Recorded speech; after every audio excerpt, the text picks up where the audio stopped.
finalement cette culture moderne et cette mondialisation dont l'un des instruments est la laïcité pourrait être assimilée à la civilisation du Dajjal. Et le Dajjal en islam, c'est une notion qui est tout à fait intéressante. Vous savez que le prophète Mohammed nous a dit: Dieu n'a pas envoyé de prophète sans lui ordonner de mettre en garde sa communauté contre le faux Messie, le Messie et Dajjal. Ce qui est intéressant dans cette appellation, c'est qu'il l'appelle Messie. Il y a une version qui dit Messie et qui comprend l'idée de quelqu'un qui est déformé ou d'une déformation.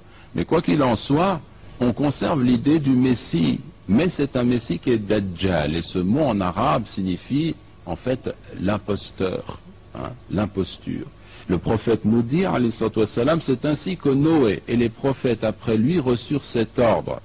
S'ils sortaient parmi vous, ces signes distinctifs cachés ne le seront pas pour vous. Votre Seigneur n'est pas borgne, alors que lui, il est borgne de l'œil droit. C'est une information qui est intéressante, et j'aimerais simplement dire que le Messie ad-Dajjal est réellement une personne.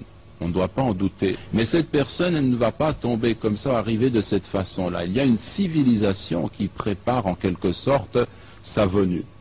Et pour le montrer, j'aimerais vous lire un passage tiré d'un livre de Mohammed Assad, Le chemin de la Mecque, qui est un ouvrage remarquable, où Leopold Weiss, qui est un journaliste juif, montre et trace son histoire, le chemin qui l'a conduit à l'islam, et il a pris finalement le nom de Mohammed Assad.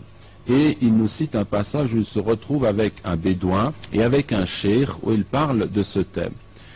Vraiment, ô frère, demande le jeune bédouin avec vivacité, est-ce vrai que tu as été toi-même un Faranji? Donc c'est un terme européen, c'est-à-dire un européen, car les Faranji sont à l'origine les francs des croisades. Je fais un signe affirmatif et il murmure, Dieu soit loué, Dieu soit loué. Il guide qui il veut sur la voie droite. Dis-moi frère, pourquoi les Faranjis se préoccupe-t-il si peu de Dieu? C'est une longue histoire, lui dis-je, et cela ne peut pas s'expliquer en quelques mots. Tout ce que je peux te dire maintenant est que le trompeur et que le monde des Faranji est devenu le monde du Dajjal, le brillant, le trompeur. As-tu déjà entendu parler de la prédiction de notre saint prophète selon laquelle dans les derniers temps, la plupart des habitants du monde suivront le Dajjal, croyant qu'il est Dieu?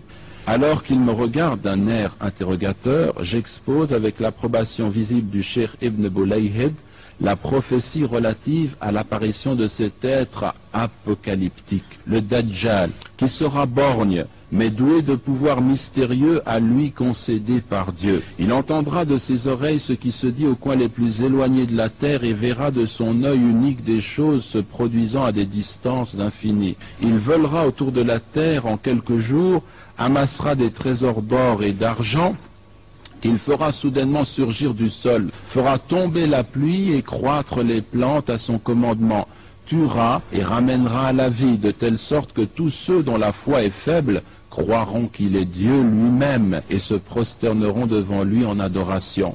Mais ceux dont la foi est forte liront ce qui est écrit sur son front en lettres de feu, négateur de Dieu, kafara, ou kafir. Et ils sauront ainsi qu'il n'est qu'une imposture destinée à mettre à l'épreuve la foi de l'homme.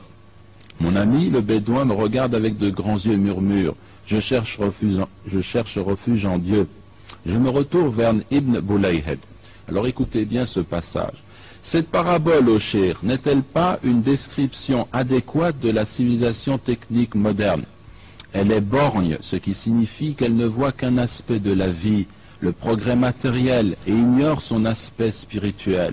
À l'aide de ces merveilles mécaniques, elle rend l'homme capable de voir et d'entendre bien au-delà de sa capacité naturelle et de couvrir des distances illimitées et des vitesses inconcevables. Ces moyens scientifiques peuvent faire tomber la pluie et croître les plantes, de même qu'ils découvrent des trésors insoupçonnés sous la surface du sol. Sa médecine rend la vie à ceux qui paraissent condamnés à mort, alors que ces guerres, avec leurs horreurs scientifiques, détruisent la vie.